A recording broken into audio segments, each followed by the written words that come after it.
In the opening shots, we see a blind young man named Ian who has come to apply for a new job at a world-famous clinic for the blind. He is given a room. The maid didn't even realize that Ian was blind. Tom, the head physician, explained in general terms what the job is all about. Now Ian is the new spatial orientation teacher. Left alone in his room, Ian explores it, listening to the sounds around him. At night, he couldn't sleep, so he took a wire out of the lamp to build something useful for himself. In the morning, he began clanking the wire on the windowsill. These sounds attracted the attention of a German woman named Eva, who lives next door. It's time for the first lesson. Ian teaches students how to navigate the world around them without resorting to tactile contact. They listen to sounds and pick up smells and draw conclusions.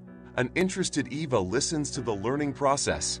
Despite his blindness, Ian has excellent spatial orientation and senses if there are objects in his path. At night, Eva decided to go outside on her own, but she stumbled across a sheet hanging from a clothesline and was frightened. In the next lesson, the students were learning how to pour water into a glass without spilling it over the edge. No one was able to do this. One day, silent Eva spoke to Ian, who told her that every morning he fed sparrow seeds. Eva did not know that instead of seeds, he poured pebbles. As he was walking down the hall, a chair suddenly appeared in his path. It turned out that someone tried to play him. The lessons continued, and the students made progress.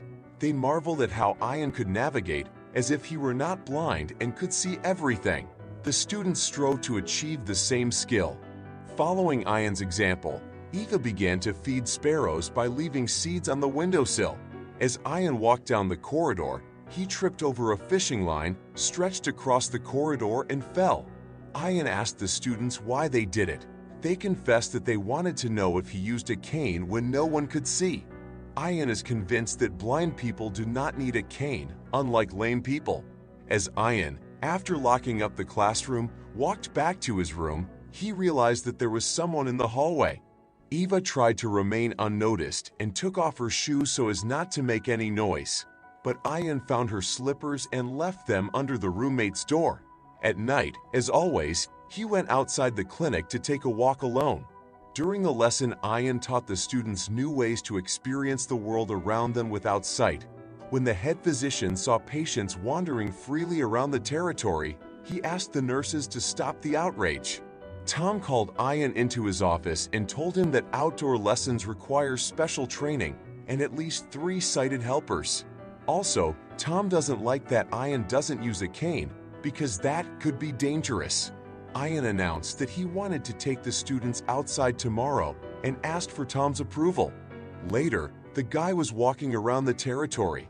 Like Ian, Eva was learning to listen to the sounds around her and make up her own picture of the world. Now the lessons were held indoors. Since the doctor never received a lesson plan from Ian, the outdoor class was not approved. Ian asked the students to open the door and tell him what was outside.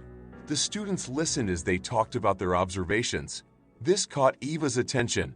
Ian immediately recognized the neighbor's footsteps, leaving her puzzled. Eva suggested he take a walk. It turned out that she too had decided not to use a cane because she did not want to cause pity to those around her. Sereno, one of the students, listened attentively. Meanwhile, Eva was learning to take her first steps without a cane. Unlike Ian, who felt confident even crossing the road, she felt disoriented. Eva tried to get used to listening to every footstep and rustle around her. Finally, she dared to walk without the help of Ian, who followed behind. The girl constantly collided with pedestrians. Ian advised her to just walk straight ahead. The pedestrians would go around on their own. Without the doctor's knowledge, Sereno also decided to leave the clinic grounds. At this time, Eva felt more and more confident. She was amazed at how Ian could tell people by their steps and guess many things. Later, Ian and Eva sat in the park, guessing plants by touch. Ian was able to distinguish the cherry tree from the other trees unhindered. Ian helped the new friend choose shoes. Despite his blindness, he was free to tell which shoes were good and which were bad. Now Eva had to learn to walk in heels. She walked carefully down the steps, afraid of tripping. Ian and Eva decided to have lunch at an outdoor cafe. Ian sensed people sitting nearby playing checkers and drinking homemade wine from mugs. He also said there was a bay nearby because the ringing of the church bells reflected off the ships and created an echo. Ian dared to take Eva's hand. Then he decided to go get the waiter, who appeared to have forgotten about them. At the same time, Ian was going to pour the wine. A certain man started a conversation with Eva, to whom she seemed beautiful. Ian didn't like it. In class, the students continued to learn how to pour water into the glass, and they were getting much better at it. Unlike them, Ian didn't pour water over the edge. He advised them to do it quickly and decisively. Serrano wanted to escape again and made a soft tip for his cane so that the teacher would not hear him. This way Serrano was able to get out unnoticed, but he did not dare to cross the road yet.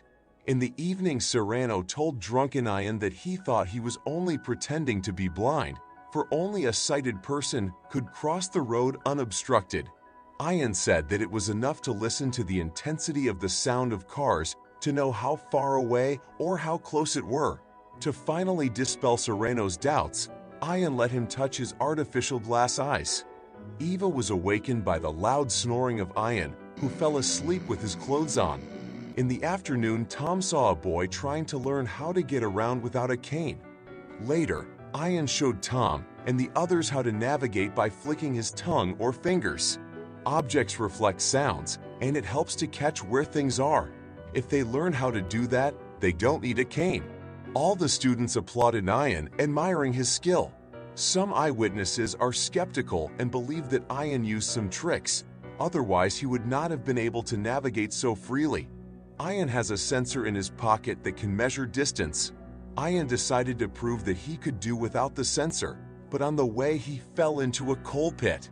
Later, Tom tells him that he is a danger to himself and other patients. Tom had no choice but to fire Ian. He assured, however, that he had written him good references and was willing to pay him in full for the last month. Ian is depressed because he is now out of a job. Tom promised that he would find him a position in the office, but now he is not allowed to walk around the clinic without a cane. For Ian to take the cane in his hand meant admitting his weakness. The former students have come to think of him as a fraud. Ian was visited by Eva and invited him for a walk, but he refused, being depressed. Eva left feeling upset. Suddenly, Serrano called out to her and said that he could take her to that bar on the corner. Eva decided to say yes. She put on lipstick and mascara on her eyes, though she couldn't see her reflection. Eva was very worried, but she trusted Serrano. The two of them went into town together, and Eva almost crashed into a pole. Serrano wanted to get cherries from a tree for his companion, but it turned out to be acacia. Finally, they arrived at the bar. Surprisingly, Serrano was able to make sense of his surroundings through sounds and smells. They caught the attention of the man sitting next to them. He stared and even fell over. It turned out that this guy was an American who had come here on vacation. Eva didn't know that Ian was sitting at a table nearby.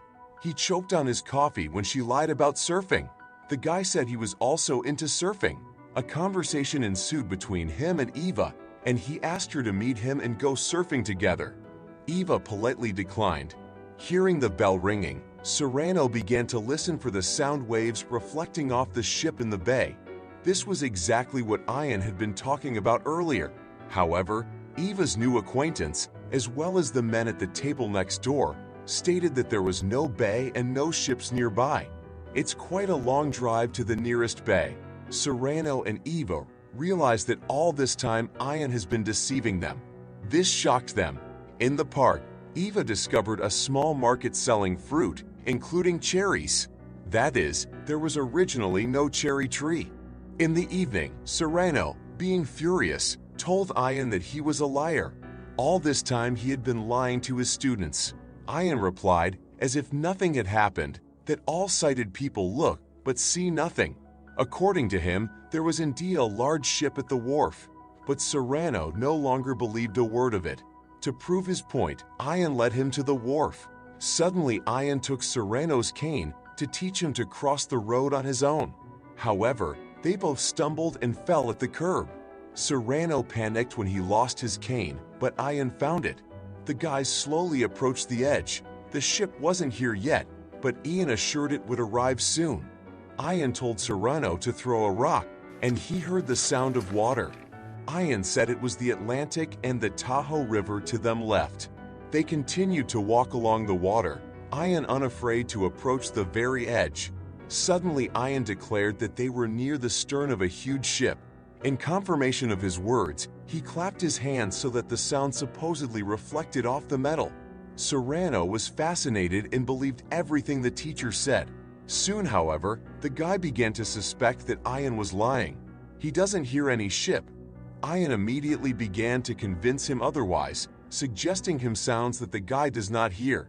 The police spotted the guys and took them to the station. Tom was already here too and asked what they were doing on the wharf and why they were throwing rocks. Ian replied that they had no malicious intent. Tom took Serrano to his former blind patient who had foolishly stumbled in front of a train and was left disabled. It made Serrano cry. Later, Tom told Ian to pack his things and leave immediately. Ian asked permission to say goodbye to his friends, but Tom didn't think it was a good idea. As he was told, Ian packed his bags. That day, Eva learned that Ian had not been throwing seeds to the sparrows on the windowsill, but pebbles. Everything he said was a lie. He also used metal wire to imitate the stomping of birds on the windowsill. Eva could not hold back her tears. Ian left, and Eva, guided by the sounds, followed him. Now she was moving around the city unaided and was even able to cross the road. Soon, however, Eva was disoriented by so many sounds and she was lost. She did manage to find the same bar. In the last scene, we see a huge ship approaching. It turns out that Ian was at a table nearby. Eva was